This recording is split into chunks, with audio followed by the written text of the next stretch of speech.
Hi, viewer. This is your Royal Majesty, the CDI Queen, welcoming you to part 2 of Laser Lords Talk, a small series where I explain why I love this obscure Philips CDI title so much.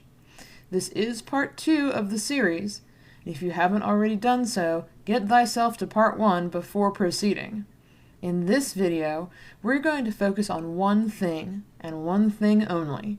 So fasten your seatbelts, my dudes. We're talking about Starlords. Very little information is given on these beings. We don't know if they're angels, gods, supernatural beasts, or just weird dudes with a lot of power. We don't know where they come from, why, or if they're actually good or evil. All we have is tiny tidbits and a whole lot of guesswork. For this video, I've extrapolated information on Starlords from 3 sources: the intro, the enclosed instruction booklet, and discussions with in-game characters. Obviously, the Starlord we are most acquainted with is Zendo. He's the guy who pulled you into this mission, and he serves as our guide throughout the game. We also have Sarpadan, who is the villain.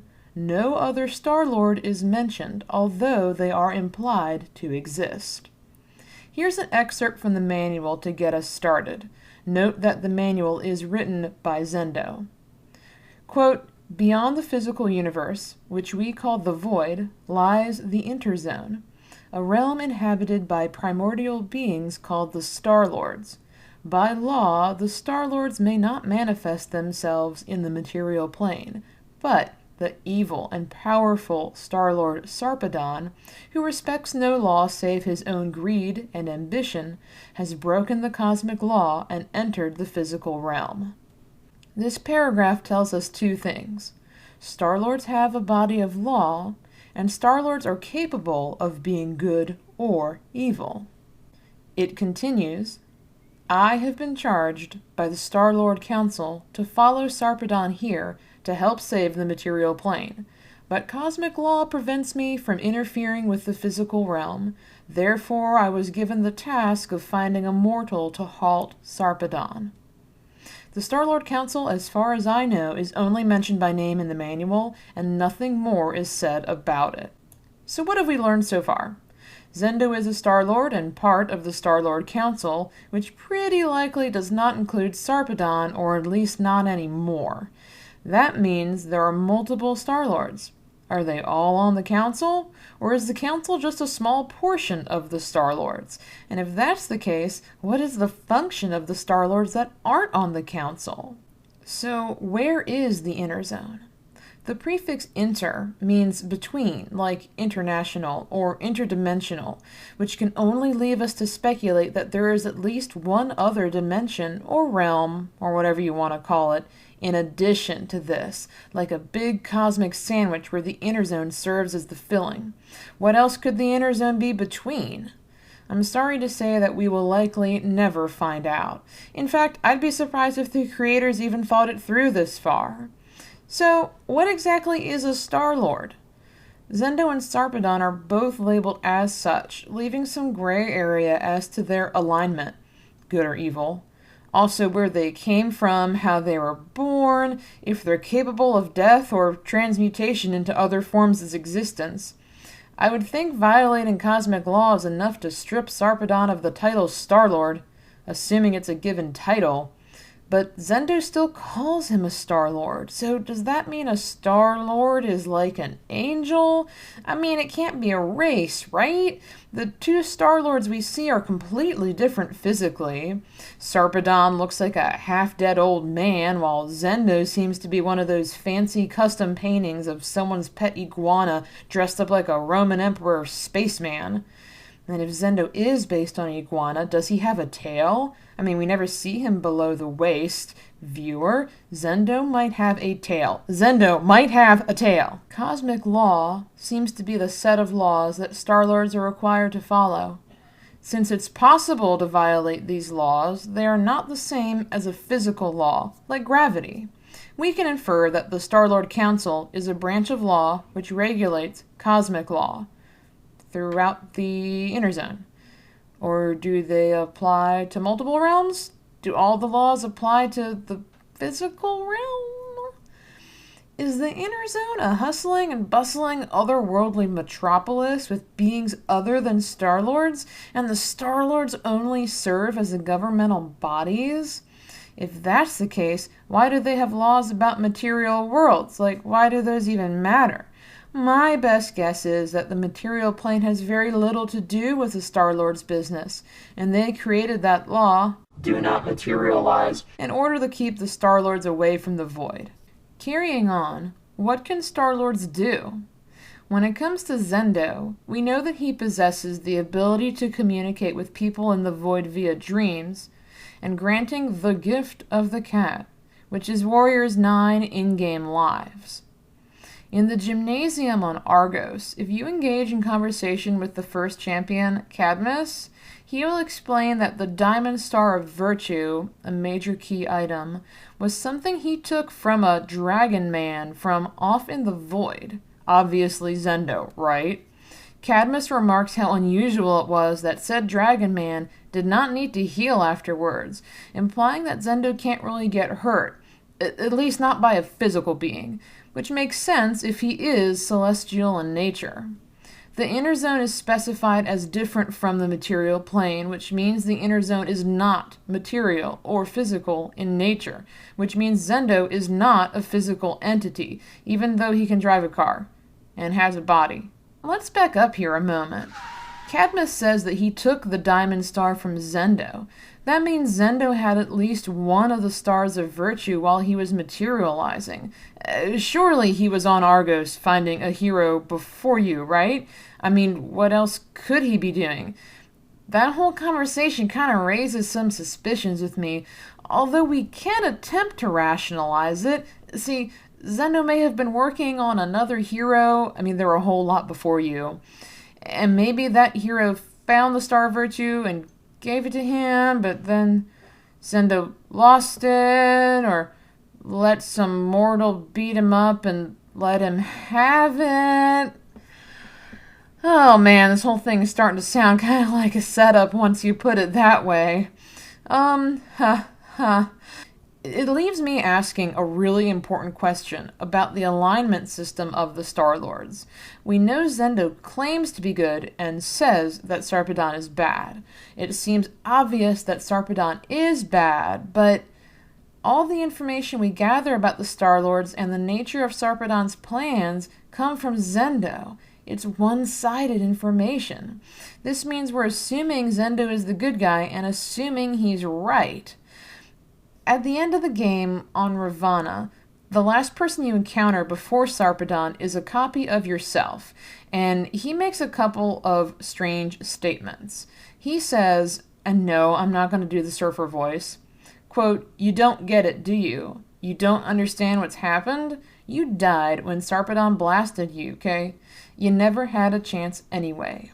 Zendo tricked you, man. It's over. He, Sarpadan, always wins, dude. You should have figured he would. He and Zendo are probably laughing about you right now. Well, where's Zendo now, dude? The Star-Lord used you. Star-Lords don't care about mortals. They just like to see how far a guy can get." Page 7 of the manual suggests this guy's look is just a disguise, but it's also conceivable that he's another one of Zendo's failed starmen, just like Lonnie on Fornax, and he was assumed dead once he reached Sarpadan. He may also be Sarpadan, in disguise. He's probably Sarpadan. But it's a difficult conversation to pick apart because we really don't understand the nature of it. It's impossible to know if there is validity to what he says about Zendo, and since he says you're dead when you aren't, it's easy to dismiss it as nonsense. We continue on and get yet another conflicting argument from Sarpadan himself. He says that he is merciful and that Zendo is the evil one. I'm pretty sure he makes up a bunch of crap to convince you to help him, ultimately just lying so he can complete his goal. I'm not sure that condensing the void into the crystal will be the dawning of a peaceful era, like he tries to tell you. The whole theory of Zendo being evil or a manipulator should be reassessed upon winning the game, because he sends you back home and he's not killing you in some kind of eternal cosmic game. However, when Zendo tells you he can't give you any of the items you found, and says you'll be thought insane if you tell anyone about your adventure, I do wonder. Oh yes, I do wonder. Moving on, there is another plot point which continues speculation on Zendo's alignment. When we go to Fornax, we actually visit the Seminum Omegan, which is a spaceship built by the humanoid race called Kriegs, who once lived on the planet Kriegonia before the space wasps sucked their star, Omega, dry and caused Kriegonia to freeze. You already know all about that from the first video or from playing the game before. Just a side note, the instruction booklet actually says Omega is the planet the Kriegs are from, but that's wrong. Omega is the star, Kriegonia is where the Kriegs come from. The Kriegs have more men than women, and evidently the men are quote-unquote sissies, and all that remains of the entire race is a handful of Krieg men and one female queen, Lysistrata. Lysistrata had dreams of Zendo, who she calls the Dragon Lord. Remember that name, viewer? We're going to talk about it in another video. So, when Omega was dying from the wasps, Zendo came to Lysistrata in this dream and revealed the prophecy of the Omegan Odes, which is the set of virtues necessary to learn on Fornax. And he told her to take the ship with her remaining Kriegs to find a planet called Alpha, which is supposedly inhabited by the Dreegs, who have a gender ratio opposite of the Kriegs, 20 females for every 1 man. Supposedly they will mix and thus end the Age of Empire, sort of like an interstellar Noah's Ark, but instead of flood, it's space wasps. So Flatius Dan, the pilot of the Seminum Omegan, thinks Lysistrata made the whole thing up about Alpha. He threw a fit to get the ship trapped, and they've been stuck in orbit ever since, because he doesn't think Alpha exists. Now we're thinking, oh my god, Zendo lied. He is a con man, playing a creepy game of cosmic chess. I want to point out one thing, though. I noticed during gameplay recently. When we fly between the further away planets like Wu and Hive, also Ravana, there's a really disgusting creature that we frequently run into. His greeting videos are pretty much all just him ripping apart dead bodies and eating them while making gross commentary like, try Cyclops, ugh, rotten. Yeah, I'm not making voices for this video, I'm sorry. But there is one sequence where he's eating a dead guy, and I am telling you, he says, Dreeg, like human. Dreeg, like human. If I'm hearing him correctly, then Zendo is not lying, and Alpha does exist. Flatius Dan is just a party pooper, and this disgusting awful monster beat them to it. I like to give Zendo the benefit of the doubt. I mean, his name is a real word. A Zendo is a term used in Japanese Buddhism to describe a spiritual hall, a Zen dojo, if you will. It seems to me that Zendo is helping all sorts of people, not just Warrior and the main mission to save the Void. I also think that he's trying too hard to help out, and every time he manages to point one person in the right direction, someone else comes along and throws a curveball. I mean, Zendo explicitly tells you to find the Soothstone on Luxor, which you end up giving to the queen of the space wasps in order to save her race of wasps, because they were starved by the Kriegs, who Zendo is trying to find a new home for. Like, all these little plot points are so intertwined, and it's really difficult to put an alignment on them. And it actually builds decent evidence that Zendo is just playing with the people of the Void. Oh my god. My last point before I wrap up this video is gonna go back to Sarpadan. So on Argos, there's an old lady named Emdia who will give you significant exposition on our big baddie, Lexan Dollar. She used to be married to him before he got the Golden Fleece and took over the throne of Argos. He completely changed once that happened, killing Emdia's family and ruining her life, to name just a few things in a long list of evil deeds that blatantly copies Greek mythology. The most curious part of it all? Emptia says that Lexandollar always loved Sarpadan more than her. What is up with that? I couldn't believe it when I found that line. Lexandollar was talking to Sarpadan? I mean, as far as we know, we don't hear anything else about this, but it opens a whole new can of speculation. I mean, are Zendo and Sarpadan in cahoots? Are they both talking to people in the void? Do they know that the other one's talking to people in the void? Are they pitting them against each other? Or maybe Sarpadan's just starting all this chaos and Zendo's doing his best to clean up after him before it gets too bad. I don't know, but I think it's fascinating to consider all of these options. And when you find one little line in the game like that throws a curveball at you, I think it just shows that there's really good writing here, even though it's hidden and you have to go looking for it. So, you want to know what my opinion is? What's going on here, what the big picture is? I have two. The first one is that the creators of the game are breaking the fourth wall. Warrior is actually an interchangeable person who looks and acts just like a million others before him who all failed, like attempts at playing the game but they ran out of lives. He's just another player in Zendo's game. Zendo taking the role of a game developer who placed all of these key items himself and gave you quests to complete, because he made the game. He's not evil, it's just he made it. It's allegorical, like if you were playing a game but it's real life but it's not. You can't keep any of your items at the end because you're only playing a video game. And if you talk about the game as if you really did those things, of course you'd be considered insane. The other explanation I have that's less, meta, is that the Starlords are gods, and they operate in a governmental body, the Starlord Council, which resides in an astral realm called the Inner Zone.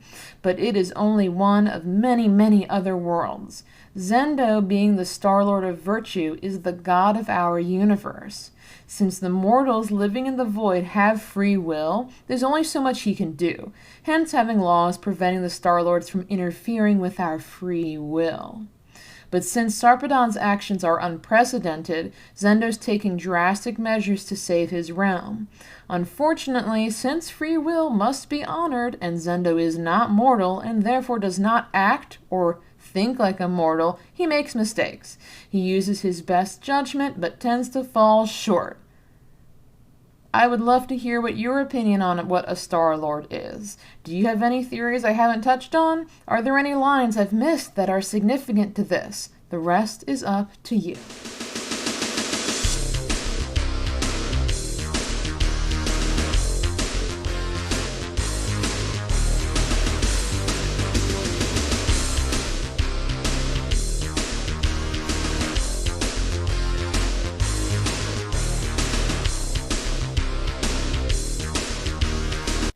Like nursery rhyme, this little piggy had